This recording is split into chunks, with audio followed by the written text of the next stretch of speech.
Hello' নমস্কাৰ বন্ধুসকল, job education চেনেললৈ আপোনালোকক স্বাগতম জনাইছোঁ। আৰু যিসকল লোকে technical, non technical, DHS, DME, Ayush অথবা হেল্থ ডিপাৰ্টমেণ্টৰ যিখিনি পষ্টত এপ্লাই কৰিছে, তেওঁলোকে সাহিত্য একাডেমী এৱাৰ্ড উইনাৰ লিষ্টটো চোৱাটো অত্যন্ত প্ৰয়োজনীয়, কিয়নো ভাল টপিকৰ ওপৰত চালে এক্সাম সদায় ভাল হয়।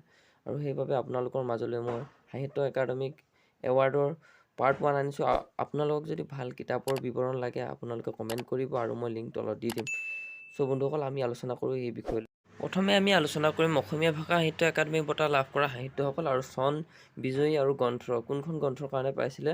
1955 চনত যতীন্দ্ৰনাথ দুৱৰা বনফুলৰ বাবে পাইছিলে। 1960 চনত বেণুধৰ শৰ্মা কংগ্ৰেছৰ কাচিয়লি ৰোডৰ, আৰু 1961 চনত বীৰেন্দ্ৰ কুমাৰ ভট্টাচাৰ্য। এই টপিকখিনি বেষ্ট টপিক হয়। আপোনালোকে আৰু এটা কথা ইম্পৰ্টেণ্ট দিব, এই ভিডিঅ'টো পজ কৰি আপোনালোকে সকলোখিনি লিখি ল'ব পাৰে।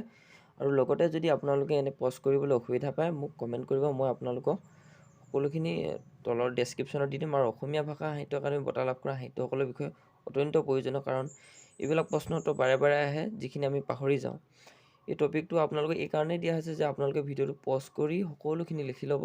আৰু যদি এনেদৰে অসুবিধা পায় তেতিয়া আপোনালোকে কমেণ্ট কৰিব, মই ডেছক্ৰিপশ্যনত ইয়াৰ যিটো PDF আছে মোৰ লগত আৰু দি দিম মই আপোনালোকক।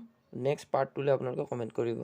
যিহেতু গভৰ্ণমেণ্ট এক্সামৰ বাবে মোৰ লগত বহুতো এনেধৰণৰ GK কালেকশ্যন আছে, হিষ্ট্ৰীৰ কালেকশ্যন আছে, আৰু আছামৰ ষ্টেটৰ ভিতৰতো এটা কালেকশ্যন আছে, আৰু যিখিনি ইণ্ডিয়া GK সেইখিনিও কালেকশ্যন আছে। আপোনালোকে যদি খুব প্ৰয়োজন হয় মোক কমেণ্ট কৰিব, আৰু নিশ্চয় যিখিনি ইম্পৰ্টেণ্ট টপিকৰ ওপৰত চোৱাটোৱে বেছি গুৰুত্বপূৰ্ণ। বেছি বাহিৰৰ কথাখিনি জানিও লাভ নাই।